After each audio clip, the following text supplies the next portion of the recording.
I need a husband, and you need strong offspring, the giant alien widow told the struggling man. On the trade world of Karos 9, hunger was common but dignity was rare. He had lost both. Once, he had been a technician on a human colonial ship.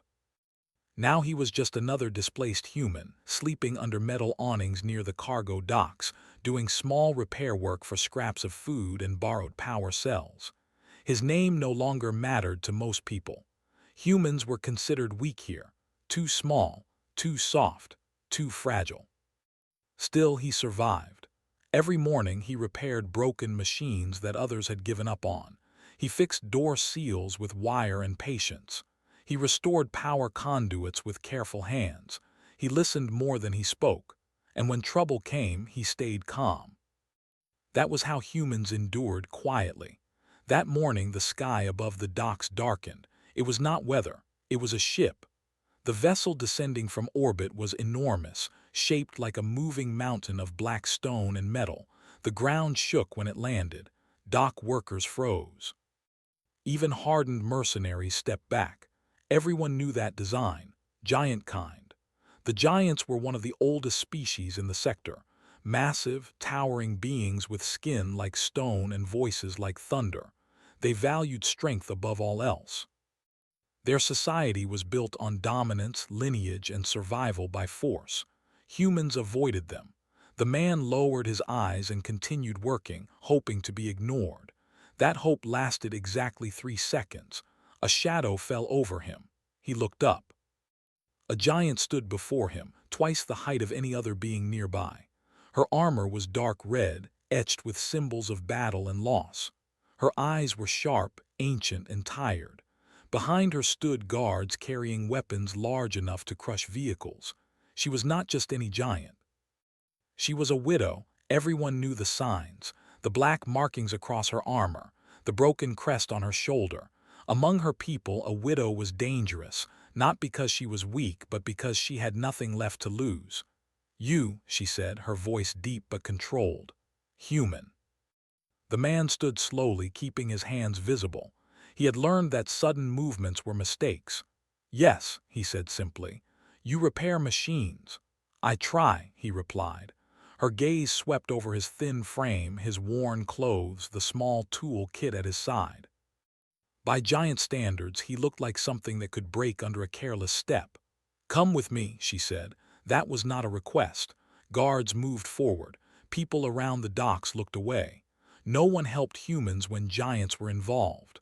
The man considered running. He calculated distance, speed, probability. Then he sighed. Running would not work. "I will come," he said. They escorted him into the massive ship. Inside, the corridors were built for giants. Each step felt like walking through a fortress. He struggled to keep pace but did not complain. Complaining never helped. He was brought into a vast chamber filled with banners and stone pillars. At the center stood a single raised platform. The widow dismissed the guards. They left.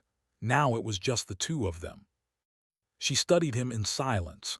The man felt like an insect under a microscope. Finally, she spoke. "My mate is dead." "I am sorry," the man said automatically.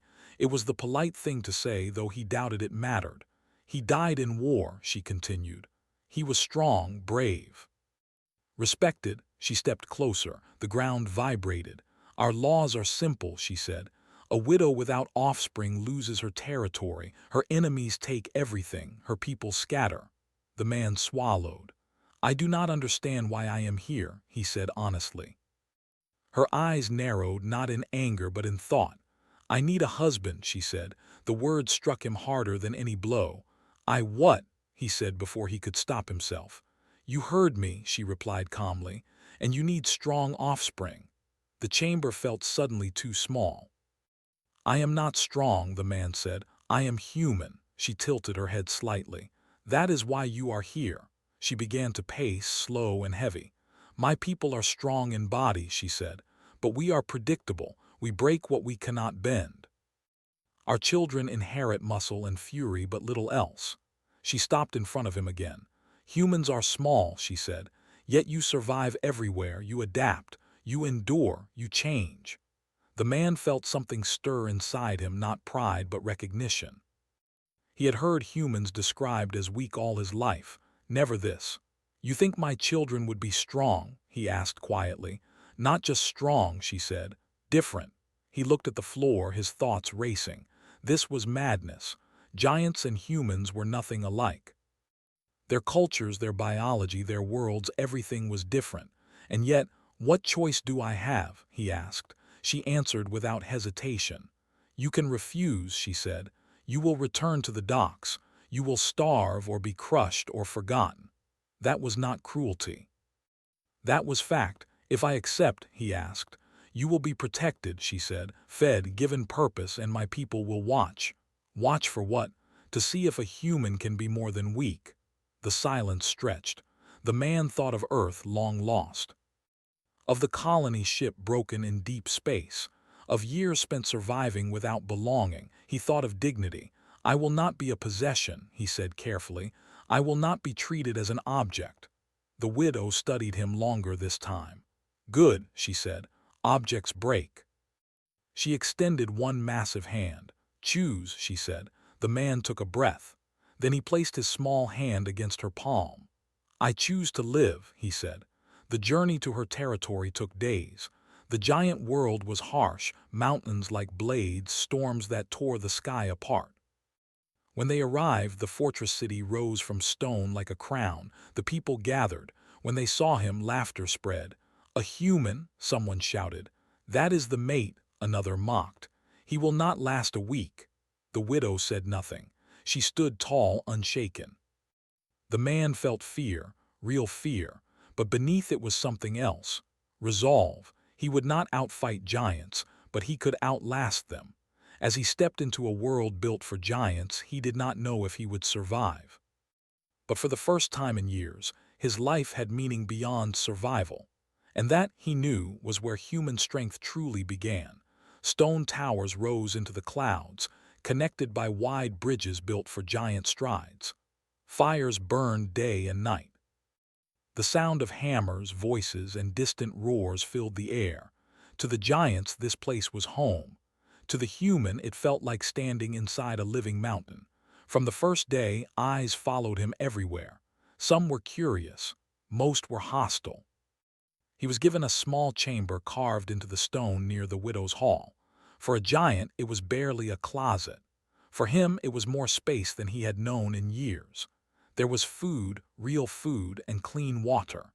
He ate slowly, carefully, afraid it might vanish if he rushed.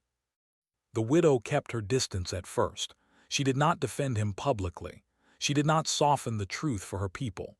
She simply announced that the human was her chosen mate and that tradition would judge him. Tradition was cruel. The first test came at dawn on the third day. A horn echoed through the fortress. Giants gathered in a wide stone arena. The human was brought forward, standing alone at the center. Around him were massive figures with arms like tree trunks and scars like maps of war. A giant elder spoke. "To stand beside a widow of our blood," the elder said, "you must prove worth." The human waited. His heart beat fast, but his face remained calm. "Trial of endurance," the elder declared. A stone gate opened. Heat poured out. The human's eyes widened. Inside was a forged tunnel, long, narrow, and burning hot. Giants used it to test warriors. Most humans would collapse in minutes. "You must cross," the elder said. "Without aid." The widow watched from above, her expression unreadable. The human stepped forward. The heat struck him like a wall, his lungs burned. Sweat soaked his clothes almost instantly. Each step felt heavier than the last. Giants laughed. "Too small. Too weak. He will fall." The human slowed his breathing. He remembered training from long ago, how to survive in broken ships, how to ration air, how to control panic. Step by step he moved. He did not rush. He did not fight the heat. He adapted to it. Halfway through, his legs shook. His vision blurred. The ground seemed to tilt. He stopped. The giants roared with approval, thinking he had failed. Then he knelt. He pressed his hands to the stone, spreading his weight, lowering his body closer to the cooler ground. He crawled forward inch by inch, conserving strength. Minutes passed. The laughter faded. When he finally emerged from the other side, he collapsed onto the stone floor, gasping. His body trembled, but he was alive. Silence filled the arena. "He did not win," a giant muttered. "He survived." The widow stood. "That is enough," she said. The crowd slowly dispersed, uneasy. That night word spread. The human was not strong, but he was stubborn. The next days were harder.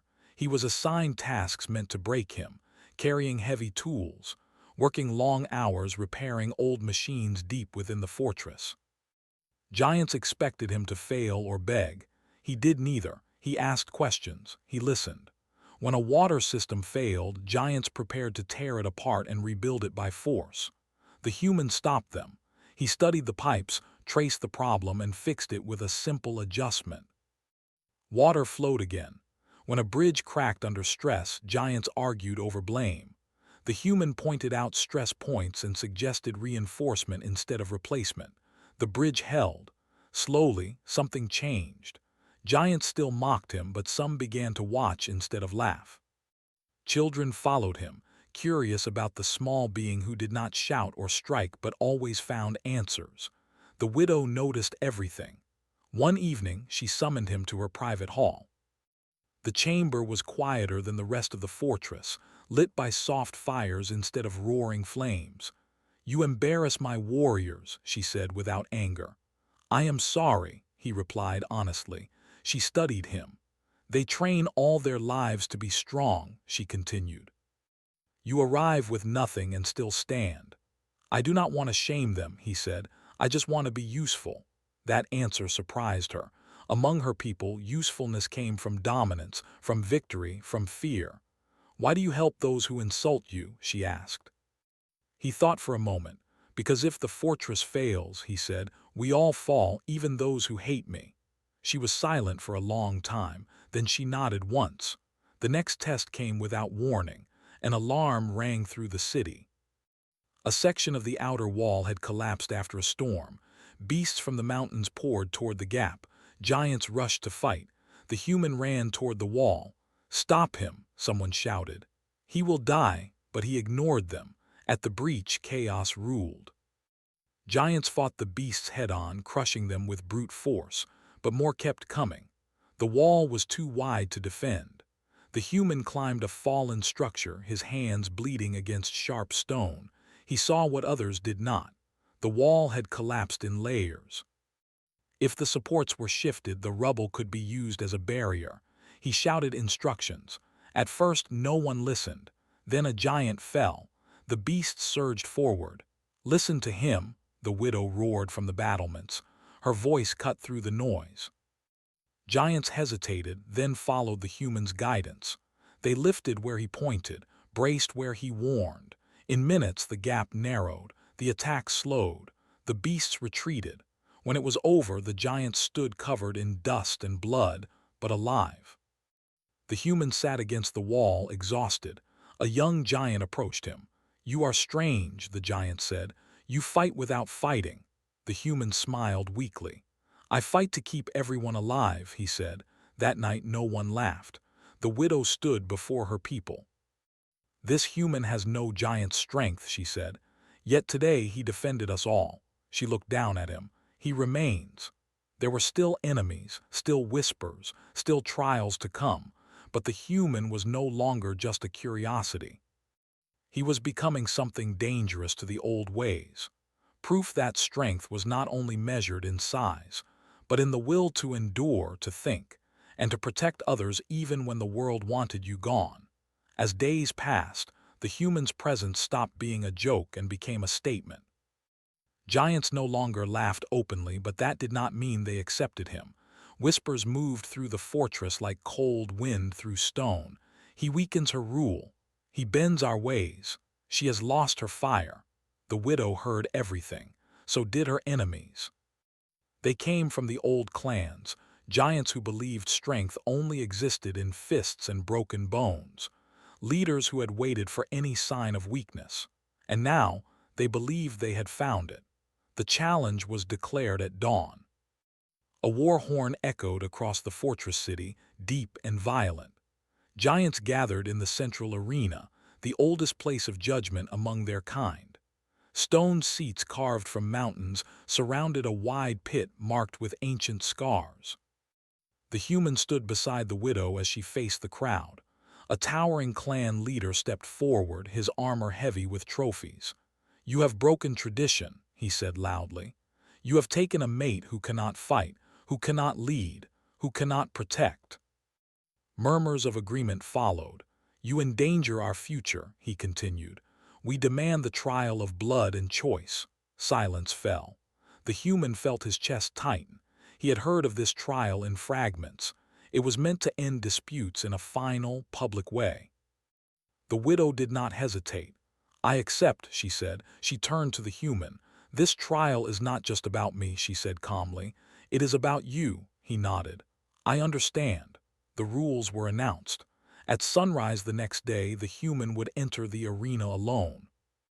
He would face 3 trials chosen by the clans. If he failed, the marriage would be ended. The widow would lose her claim. Her enemies would take everything. If he survived, his place would be sealed by law. That night, the fortress felt heavier than ever. The human sat in his chamber, staring at his hands. They were scarred now, rougher than before, still small, still human. The widow came to him quietly. "You do not have to win," she said. "You only have to live." He looked up at her. "I have done that my whole life," he said. She studied him for a long moment. "My people think strength is loud," she said. "They think it ends arguments." She placed a hand on the stone wall. "But stone breaks," she continued. "Only slowly." At dawn, the arena filled. Giants stood shoulder to shoulder. The air buzzed with expectation. Some wanted to see the human fail. Others were unsure. A few watched in silence. The human stepped into the pit, alone. The first trial was announced. Trial of weight. A massive stone slab was lowered into the arena. It was meant to be lifted and carried across a line. Even young giants struggled with it. Laughter rolled through the crowd. The human walked to the stone. He touched it, then he stepped back. "I cannot lift this," he said clearly. Cheers erupted. "He admits it. End it now." The elder raised a hand for silence. "You may attempt in any way," the elder said. "Strength is the measure." The human nodded. He did not push. He did not strain. He studied. Then he walked around the stone, examining the ground beneath it. He noticed cracks, small gaps. Uneven pressure, he called out. "I request tools," he said. The crowd protested, but the law allowed it. He was given basic tools. He worked slowly, carefully, digging channels under the stone, placing supports, shifting weight. Sweat ran down his face. His arms shook, not from lifting, but from effort and focus. Minutes passed. Then the stone moved. Not up, forward. The slab slid across the ground, guided by balance instead of force. Inch by inch, the human maneuvered it across the line. Silence followed. He stepped back. "I carried it," he said quietly. The elder hesitated, then nodded. Trial passed. The second trial began immediately. Trial of combat. A roar of approval shook the arena. A giant warrior stepped forward, scarred and confident. The human felt fear rise, but he did not run. The rules were simple. 1 against 1. No weapons. The giant advanced. The human did not attack. He moved. He stayed just out of reach. He ducked. He rolled. He let the giant's strength work against him. Each missed strike drained the warrior's energy. The crowd grew restless. Fight, but the human kept moving. Finally, the giant stumbled, overextended. His foot slipped on the stone. The human seized the moment not to strike but to shove. The giant fell. A heavy, shocked silence followed. The human stood breathing hard. "I cannot defeat him," he said, "but I can survive him." The elder looked uncertain. The widow stood. "Combat does not require killing," she said, "only dominance." The giant on the ground laughed slow and deep. "He beat me," the warrior said. "I fell." The elder nodded. Trial passed. The third trial was the cruelest, trial of choice. A gate opened at the far end of the arena. Inside were 3 paths, each leading into darkness. "You may choose only one," the elder said. 2 lead to death, 1 leads out." The human closed his eyes. He breathed, then he spoke. "I refuse," gasped Spread. The elder's eyes widened. "You refuse," he demanded. "I refuse to choose blindly," the human said, "because that is not strength, that is luck." Anger stirred. But before the elder could respond, the widow stepped forward. "My people taught me that strength protects the future," she said. "Let him choose another way." The elder hesitated, then nodded. The human turned to the crowd. "Strength is not walking alone," he said. "It is knowing who stands with you." He raised his voice. "Anyone I helped," he said, "anyone who believes survival matters more than pride, stand with me." At first no one moved. Then a young giant stepped forward. Then another, workers, engineers, warriors. Those who had seen him listen, help, endure. They formed a line behind him. The human smiled faintly. "We will take the path together," he said. They entered the central path. Inside, traps were triggered, meant for one body, not many. With teamwork, warnings, and sacrifice, they passed through. When they emerged, the arena erupted, not in rage but awe. The elder lowered his head. "The trial is complete," he said. "By law and witness, the human remains." The widow looked at her mate. Her people looked at him too. He was no longer the weak outsider. He was proof. Proof that humanity's greatest strength was never muscle, but the courage to change the rules without breaking the world. And the giants would never be the same again. Time changed the fortress. It did not happen in one loud moment. It happened slowly, like stone wearing smooth under flowing water. The human remained, by law, by witness, by choice. At first nothing looked different. Giants still trained with heavy weapons. Clans still argued. Old warriors still spoke of strength as something you could measure with broken bones. But when problems came, eyes turned to the human. Not because he was strongest, because he was reliable. Seasons passed. Storms came and went. The widow's territory held strong while others fractured. Where neighboring clans fought over resources, the fortress city repaired, adapted, and endured. The human walked the city every day. He spoke with workers. He listened to soldiers. He helped plan defenses that used the land instead of fighting it. He never ordered giants around, he asked. He explained. He respected them. That changed everything. Children followed him openly now. They asked questions. He answered patiently. He taught them small human games that trained thinking instead of strength. Elders watched from a distance, uneasy but curious. The widow ruled beside him, not above, beside. She learned to pause before striking, to listen before deciding. Some giants called her softer. Others called her wiser. Enemies noticed. A coalition of rival clans gathered beyond the mountains. They believed the widow's rule had grown weak. They believed the human had poisoned giant kind with small thoughts and hesitation. They prepared for war. Scouts brought word at dawn. The army was massive, larger than any threat before. Their leaders promised to crush the fortress and restore the old ways. Giants demanded battle. Meet them in the field. Break them before they reach our walls. The widow listened. Then she turned to the human. "What do you see?" she asked. He studied the map carved into stone. He traced routes with his fingers. He marked whether patterns supply paths, narrow passes. "I see fear," he said. "Not strength," giants growled. "They come to fight," someone shouted. "Yes," the human said calmly, "but they fear change, and fear makes people reckless."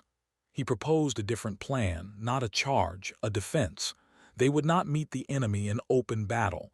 They would slow them, divide them, exhaust them. Force them to fight the land, not just warriors. Some giants protested. "This is not how we fight. It is how we survive," the widow said. She chose. The enemy advanced. Traps were set along mountain paths, not deadly but delaying. Supply routes were cut. Bridges were weakened, then collapsed at the right moment. Storm shelters were blocked, forcing enemy forces to choose between freezing nights or retreat. The giants of the fortress did not chase glory. They held ground. When the enemy finally reached the walls, they were tired. Hungry, frustrated. The final battle was short, not because the fortress had stronger warriors, but because the enemy had already lost. When it ended, the coalition broke apart. For the first time in giant history, a major war was won without mass slaughter. The galaxy noticed. Other species began to send observers, traders, envoys. They wanted to understand how a giant civilization, once feared only for violence, had become stable, organized, and strangely cooperative. They all asked the same question. How? The answer was always the same. A human. Years later, the fortress city looked different. Gardens grew along stone terraces. Water flowed through channels planned instead of smashed open. Training grounds included strategy halls where giants and humans studied together. The widow's children grew. They were large but not brutal, strong but thoughtful. They learned giant ways and human patience. They asked questions their ancestors never dared to ask. What is strength for? The human watched them train one morning. He stood beside the widow, older now, lines of time visible on his face. "You changed us," she said quietly. He shook his head. "No," he replied. "You allowed change." She considered that. In the wider galaxy, stories spread. Humans were no longer seen as weak refugees or expendable labor. They were known as builders of futures, as partners who survived where others only conquered. The giant civilization became a center of balance. When conflicts arose, others came to them, not for war but for judgment. And at the center of it all was a human who once slept under cargo docks. One evening, as the sun set behind the mountains, the widow stood before her people. "Strength is not what we destroy," she said. "It is what we protect." She placed a hand on the human's shoulder. "My mate taught us that." The giants bowed, not to size, not to fear, but to endurance. The human looked out over the city. He remembered hunger, cold nights, being unseen. He had never wanted power. He had only wanted to live with dignity. Humanity had done what it always did best. It survived. It adapted. And without conquering the giants, it made them stronger than they had ever been.